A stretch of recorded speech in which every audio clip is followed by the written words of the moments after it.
Beaucoup disent qu'il n'y a pas d'argent, qu'il n'y a pas de travail, qu'il n'y a pas d'opportunité en Afrique. Laisse-moi te dire que tout ça, c'est faux.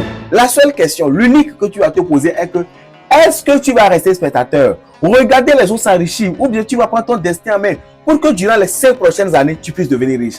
Alors, si tu décides de prendre ton destin en main, tu es le bienvenu sur cette chaîne.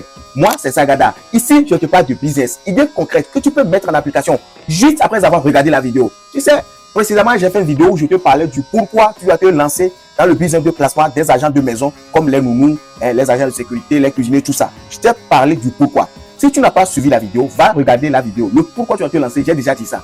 Maintenant, ici, je vais te parler juste avec 100 000 francs. Oui, comment avec 100 000 francs, tu peux démarrer? Oui, 100 000, tu peux démarrer déjà ton agent de placement. Parce que ici, tu ne vends rien. Tu offres quoi? Tu offres juste des services. Et comme c'est des services que tu offres, ce qui a lieu ici, c'est pas que tu vas investir dans du matériel. Non, non, non. Ce qui a lieu d'investir ici, c'est d'investir dans ta crédibilité. Oui, donc, ton budget de 100 000 sera plus dans la crédibilité. Alors, comment tu vas répartir tes 100 000 francs? La première des choses que tu vas faire est que quoi? Tu vas aller te formaliser. Se formaliser, c'est aller créer ton entreprise. Déjà, avec 30 000 francs, tu peux déjà faire ça. Tu crées une entreprise individuelle pour être crédible. Parce que tu es une agence. Il faut que les gens puissent faire quoi? Les gens puissent avoir confiance en toi. Donc, tu as ta carte CFE. Ça offre déjà une crédibilité. Maintenant, tu réserves aussi 20 000 francs maintenant. Pourquoi? Pour la communication. La communication, c'est les forfaits Internet et les appels pour pouvoir appeler les gens, pour faire les entretiens, la connexion.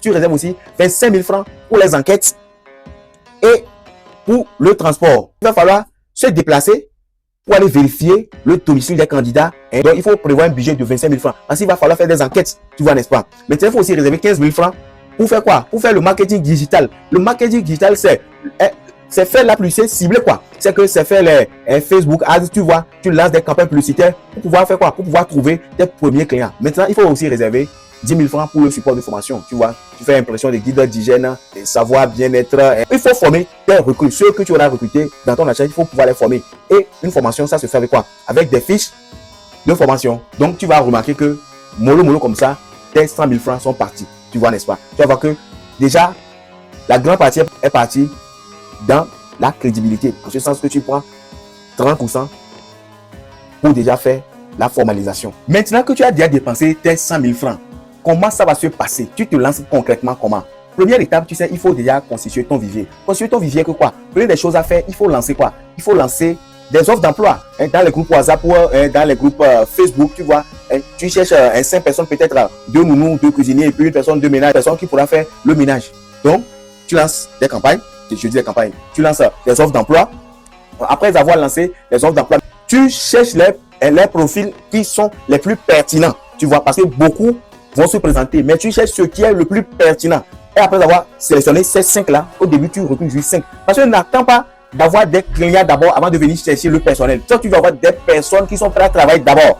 Et c'est maintenant que tu vas maintenant démarcher les clients. Maintenant que tu as déjà pioché ces 5 personnes-là, maintenant, tu peux les appeler pour que quoi? Pour qu'ils puissent apporter leur dossier. Et dans leur dossier, tu dois exiger quoi? Un casier judiciaire pour voir est-ce que ce sont les gens légalement légal. Tu comprends, n'est-ce pas? Et sur le CV, tu exiges qu'ils puissent te fournir le contact de leur ancien employeur, au moins leurs 3 derniers employeurs, pour voir est-ce que ce sont des personnes de bonne moralité, est-ce qu'ils sont crédibles. Parce que ici, n'oublie pas, toi, tu es dans un business de service. Comme tu es dans un business de service, tout ton business se repose sur quoi? Se repose sur la crédibilité, la confiance. Il va falloir que les gens puissent te faire confiance. Mais si les gens puissent te faire confiance, c'est pas toi qui vas travailler, c'est d'autres personnes qui vont travailler. Mais il va falloir que ces personnes puissent être des personnes de quoi? De confiance, tu vois, n'est-ce pas? Et c'est seulement là que tu vois que ton entreprise peut vraiment évoluer dans le temps. Et après tout ça, tu dois essayer de savoir, ils habitent où? Ceux que tu vas placer dans la maison des gens là, eux, ils habitent où? Tu dois aller savoir, ils habitent où? Leur habitation. Si possible même, connaître leurs parents. En cas de qu'est-ce qu'il y a, en cas de quoi il y a quelque chose, tu sais où ils habitent. Lorsqu'on t'appelle que la personne que tu as placée chez nous, il a disparu. Au moins, tu sais là où ils habitent, tu connais au moins ses parents. Tu peux te référer à eux. Maintenant, deuxième étape. Comme tu n'as pas de bureau physique dans ton budget, parce que tu n'as que 100 000. Comme tu n'as pas de bureau physique, ton seul bureau, c'est quoi? C'est WhatsApp. Mais pas n'importe quel WhatsApp. WhatsApp Business. Et là, tu crées un catalogue.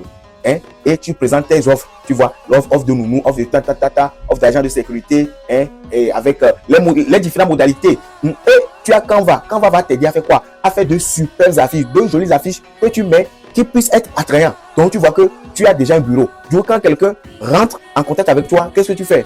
Tu lui envoies les informations et c'est fini. Et c'est fini.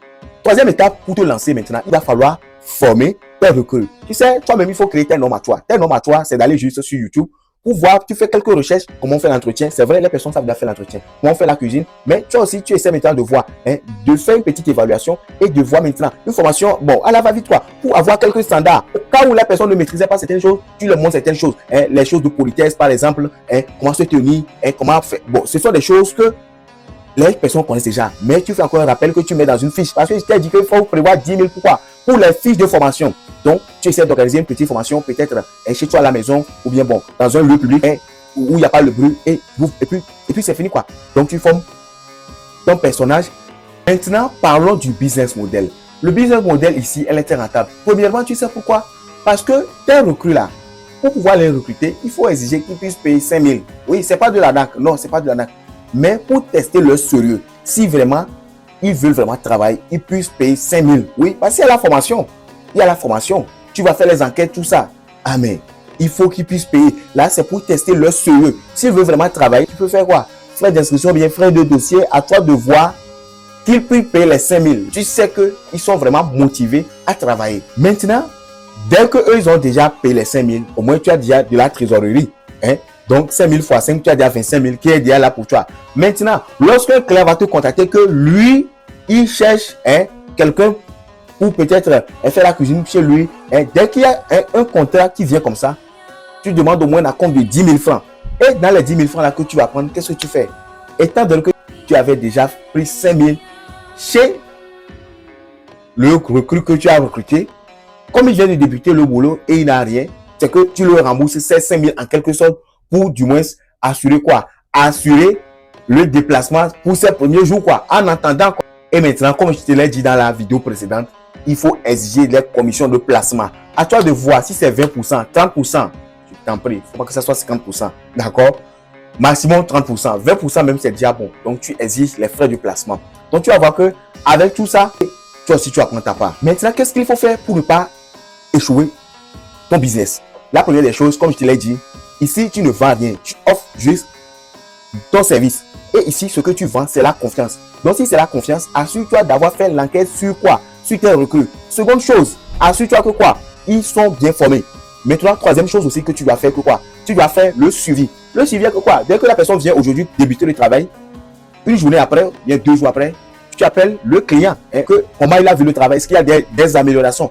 Est-ce qu'il y a des améliorations? Et là, il te fait des feedbacks et puis vous essayez de voir s'il y a quelque chose à changer. Vous changez quoi? Tu vois, n'est-ce pas? Dernière chose que tu dois faire pour que le business puisse être un succès pour toi et que quoi? Tu dois exiger des contrats. Des contrats signés par 3 personnes. 3 personnes qui sont quoi? Le client, celui que toi tu places et toi-même maintenant. Pour fixer quoi? Pour fixer les salaires. Pour fixer quoi? Les heures de travail. Pour que quelqu'un ne vienne pas tricher l'autre.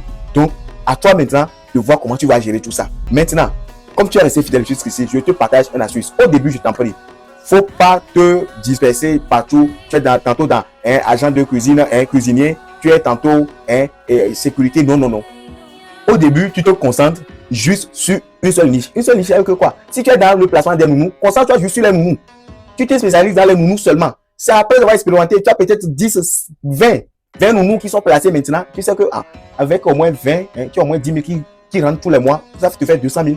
Maintenant, tu peux essayer de faire quoi? De te diversifier. Et là, tu te places où? Tu essaies de faire maintenant pour la cuisiner aussi. Et progressivement. Mais au début, ne commence pas. Ne commence pas. Tu vois que tu es récompensé le fait de patienter jusqu'à ce moment. Si tu as aimé cette vidéo, moi, c'est Sagada. Ici, je te partage des idées concrètes de business que tu peux mettre en application juste après avoir regardé la vidéo. Si tu as aimé, like-la, partage-la et abonne-toi si tu n'es pas abonné. Parce que très bientôt, je vais revenir avec des idées business très pratique et c'est rentable pour toi. Bye bye.